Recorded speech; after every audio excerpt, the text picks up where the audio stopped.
अब तो आप खुश हो जाइए तेजस्वी यादव जी, क्योंकि जिस लड़का ने 180 दिनों के अंदर आपकी सरकार गिराने का कसम खा लिया था, उस लड़का को आपसे टकराना इतना भारी पड़ा कि वो तमिलनाडु के जेल से अब इतनी आसानी से बाहर नहीं निकल पाएगा। जिस लड़का ने तेजस्वी यादव को 9वीं फेल कह के पूरे देश के लोगों के सामने अपना वीडियो रखा था, उस लड़का को तेजस्वी यादव से टकराना उतना ही महंगा पड़ा जितना कोई गाड़ी किसी पहाड़ से टकरा के चकनाचूर हो जाता है।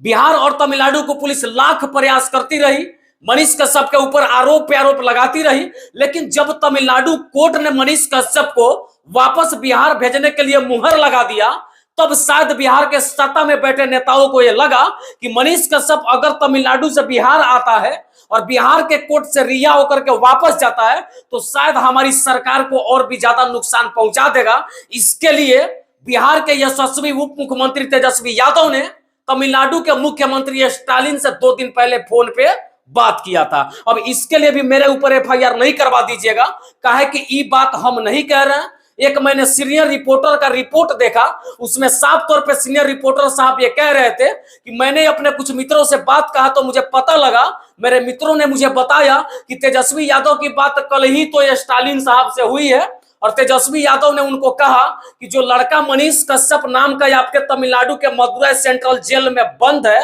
वो बड़ा सातिर किस्म का है, उसका अच्छे से ख्याल करिएगा। एक दिन पहले मनीष कश्यप को तमिलनाडु से बिहार भेजने के लिए मदुरै की अदालत ने मोहर लगाया, वही दूसरे दिन तमिलनाडु पुलिस ने मनीष कश्यप को देशद्रोह साबित करने के लिए और देशद्रोह का आरोप लगाते हुए एनएसए जैसे संगीन एक्ट जो है मनीष कश्यप पे इसलिए थोप दिया कि मनीष कश्यप तमिलनाडु के जेल से बाहर नहीं निकल पाए। एनएसए का मतलब होता है नेशनल सिक्योरिटी एक्ट, अगर इसको देहाती भाषा में कहा जाए तो देशद्रोह का मुकदमा, जिसका मतलब आप समझते होंगे कि देशद्रोह का मुकदमा उस पर किया जाता है जो देश में दंगा भड़काने का काम करे या देश का विरोध करना शुरू कर दे। ये मुकदमा जो है, आरोप जो मनीष कश्यप के ऊपर तमिलनाडु पुलिस ने लगा दिया और बड़े दुख के साथ बिहार के लोगों से ये मैं कह रहा हूं,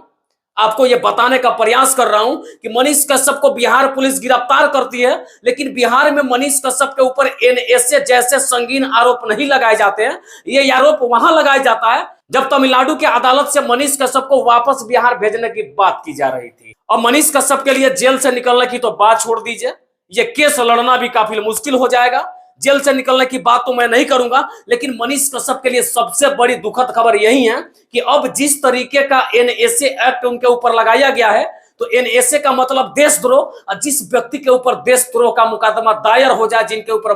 देशद्रोह का मुकदमा दर्ज हो जाए, उनके लिए कोई भी वकील जो है कोर्ट में जाके जज साहब के सामने मनीष कश्यप के लिए अपील नहीं करेंगे कि मनीष कश्यप को बरी किया जाए। ऐसे मुकदमा में मनीष कश्यप को अब फंसा दिया गया है, जो सबसे बड़ी बुरी खबर मैं आपको बता रहा था। लेकिन ये अच्छी खबर उन लोगों के लिए जो मनीष कश्यप को कल तक सोशल मीडिया पे विरोध करते थे।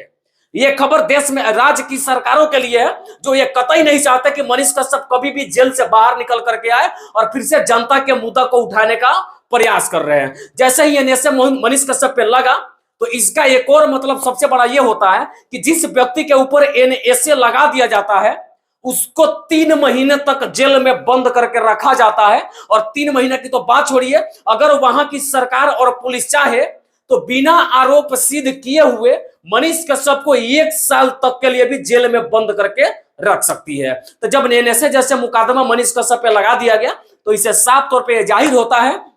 कि ना तो तमिलनाडु की सरकार चाहती है कि मनीष कश्यप को वापस बिहार भेजा जाए और ना ही बिहार की सरकार ये चाहती है कि मनीष कश्यप फिर से वापस बिहार आकर के हमारे सरकार को और हमारे सत्ता को किसी प्रकार से कोई नुकसान पहुंचाए और गरीबों का आवाज न उठाए। कुल मिलाकर के बात यही था। मुझे लगा कि यह वीडियो करके आपको बताना चाहिए था कि जिस मनीष कश्यप के लिए बिहार के लोग ये उम्मीद कर रहे थे कि मनीष कश्यप को कोर्ट ने कहा कि आप बिहार जाइए, तो मनीष कश्यप आज बिहार आएंगे, कल बिहार आएंगे या परसों बिहार आएंगे। उन लोगों के उम्मीदों पर तमिलनाडु पुलिस ने पूरी तरह से पानी फेर दिया है और मनीष कश्यप के बिहार आने की तो बात छोड़ दीजिए। बड़े दुख के साथ बिहार के लोगों को यह बताना पड़ रहा है, मनीष कश्यप के समर्थकों को यह बताना पड़ रहा है कि बिहार आने की तो बात छोड़िए, तमिलनाडु के जेल से भी मनीष कश्यप का निकलना बड़ा मुश्किल हो गया है। और उनके लिए सबसे बड़ी दुखद खबर तो यह भी है कि जिस एक्ट के तहत उनको जेल में अब रखा गया है, उस एक्ट में यानी कि एनएसए जैसे मुकदमा में कोई भी वकील भी उनका केस नहीं लड़ पाएगा। यह संविधान में लिखा हुआ है और यह 1980 में तब पारित किया गया संसद भवन में जब उस समय देश की प्रधानमंत्री इंदिरा गांधी हुआ करती थी। बाकी ये वीडियो देख के आपका विचार क्या कहता है? अगर गाली देने का मन करेगा तो गाली दे दीजिएगा, चूंकि हम लोग लगातार ये खबर चला रहे थे कि मनीष कश्यप आज आएंगे, कल आएंगे, परसों आएंगे, लेकिन आज एक खबर सुन के मुझे लगता है कि आपको बड़ा दुख हुआ होगा। तो अदालत पे भरोसा करना पड़ेगा। अदालत ने अभी तक मनीष कश्यप के ऊपर जितने भी आरोप लगा है उसमें से किसी भी आरोप को सिद्ध नहीं किया है। बाकी सभी तो जांच का विषय है। जय हिंद, जय बिहार।